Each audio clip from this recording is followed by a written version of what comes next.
We're here to recap day one of the 2024 NFL free agency period, the legal tampering period that was very, very busy. First up, we can start by actually looking at two players that left the same team and how those respective signings have changed their position markets across the NFL.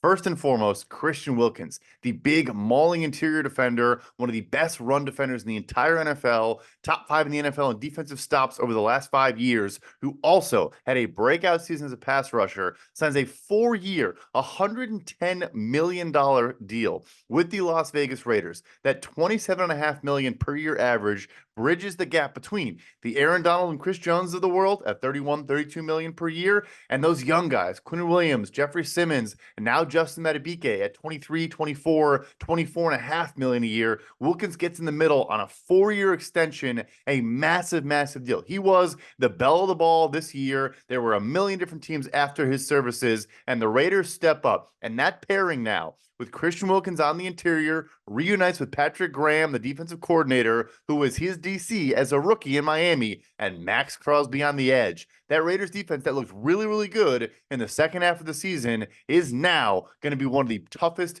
defensive fronts in the entire NFL. On the other side of the ball, opposite of those big D tackles, is the real story of the NFL free agency period. And they're related. It is the guard market that is having an absolute explosion this year. And Robert Hunt, the other Miami Dolphin I wanted to mention, two guys from Miami signed 9-figure deals, 100+ million in total value. And Robert Hunt signs a 5-year, $100 million deal with the Carolina Panthers. So we have the defensive tackles going back to last year, getting more and more money as the NFL emphasizes more and more value on interior pass rush, pushing the pocket. Point A to point B, the fast way to get to a quarterback is up the middle. And now we see the counter to that, where the guard market is simply exploding. So Robert Hunt gets 5 years, $100 million. We see Michael Onwenu, who fired his agents and then signed a very, very strong 3-year, $57 million deal to return to the New England Patriots. Also now one of the highest paid offensive lineman. Is he a tackle? Is he a guard in New England? We shall see. But regardless, he's way up there in compensation, would be a top 5 paid right tackle as well.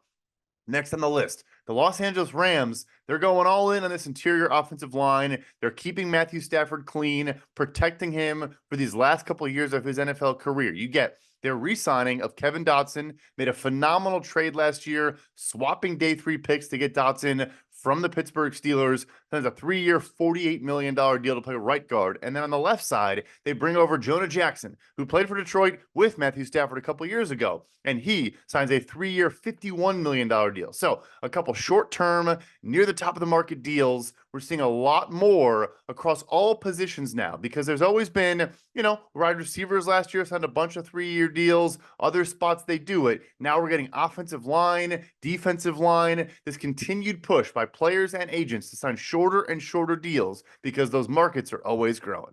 The next storyline we got to talk about. How about those running backs? The market finally opens up for some of these great young players. Of course, the big splash, Saquon Barkley staying in the NFC East, going from the New York Giants, where he started his career as the number 2 overall pick, to the Philadelphia Eagles, who have never spent at this rate at running back, or at least have not in a very, very long time. Signs a 3-year deal, about $37 million in total, near the top of the market now among running backs, very strong guarantees, a ton of upside and incentives.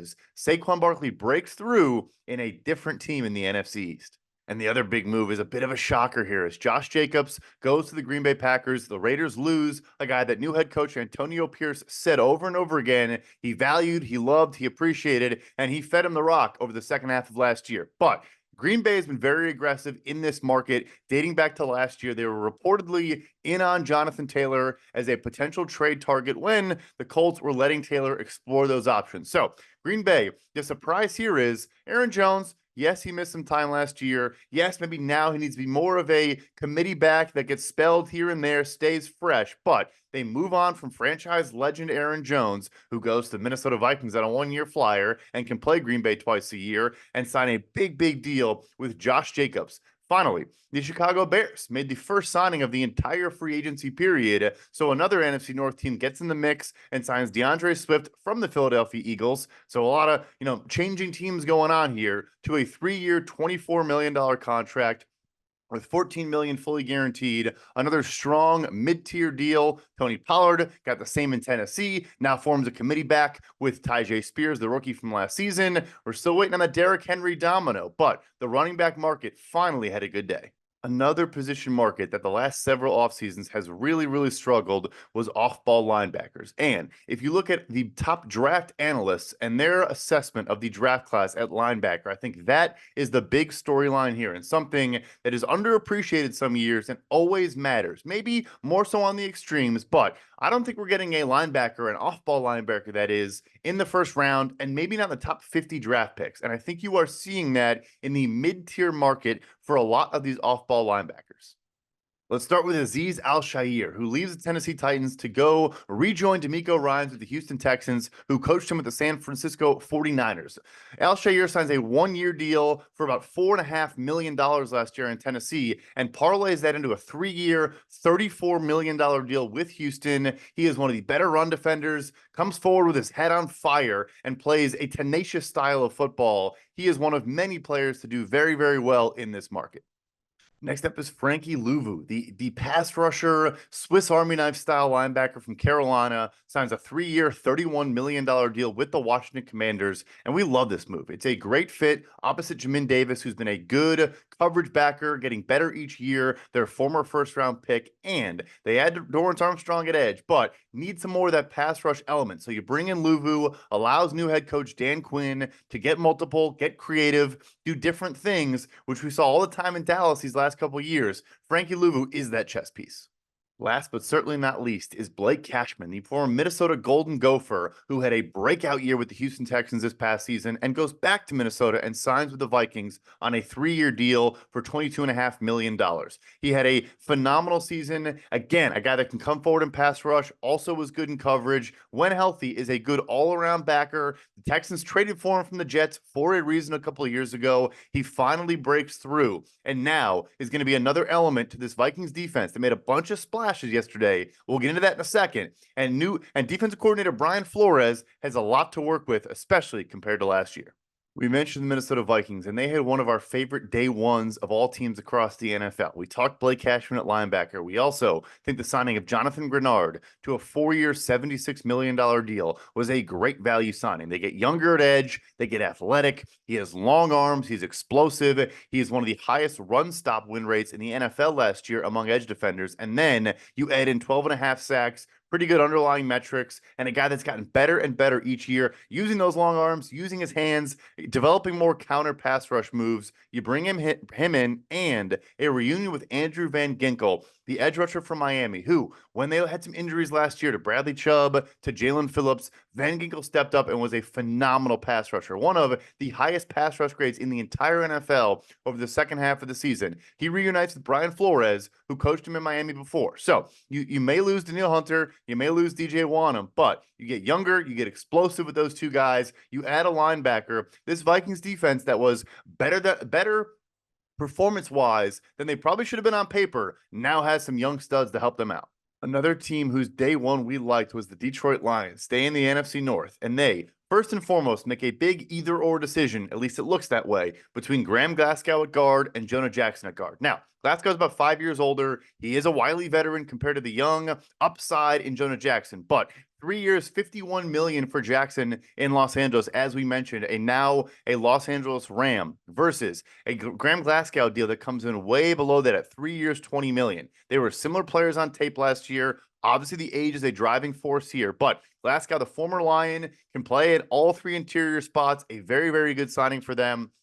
And then you add in our first big splash trade of the offseason, really, in Carlton Davis, the former Tampa Bay Buccaneers corner, goes to Detroit for a third-round pick with some pick swaps coming in as well. Detroit needed to add a legit outside cornerback with some man coverage chops that can be physical at the line and handle some of those bigger receivers in that division, and they get that player. So the Lions now, they address their biggest weakness in the secondary, arguably. They bring in Marcus Davenport on a one-year flyer who, when healthy, is a good player, got to stay healthy. And then they save some money at guard, still retain a good player in Graham Glasgow, and still have flexibility and the ability to add more talent going forward.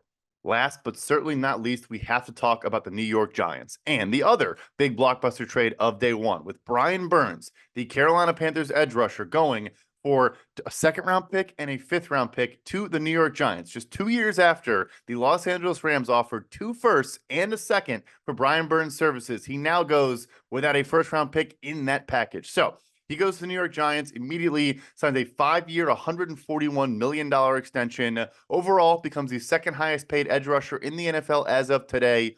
$87.5 million in total guarantees, a very strong contract, good cash flows, top 5 in cash flows in most years of that deal. So where do we go from here in New York? You get a signing of John Runyon at guard, much needed. And my favorite move for the Giants of the day was actually signing Jermaine Illuminor, a swing tackle, played right tackle the last 2 seasons in Las Vegas on a 2-year, $14 million deal. He can play both tackle spots. He can play guard. The Giants shore up their offensive line, the clear number one priority. And then the number two priority, another edge rusher opposite of Kayvon Thibodeau. You now have Brian Burns, Dexter Lawrence, and the ascending Kayvon Thibodeau, a fun unit up front that can create a lot more havoc. Last year, they did not generate enough pressure. Now they should. So the Giants got better in both trenches in a big way. And the cherry on top, so to speak, is the trade compensation they sent for Brian Burns was effectively what they got for Leonard Williams at last year's trade deadline, who signed a massive extension with the Seattle Seahawks. But New York knew they weren't going to sign him to a new deal. They move on to the deadline for a strong price and basically just flip those picks to get Brian Burns, a great wheeling deal by Joe Schoen, the general manager of the New York Giants.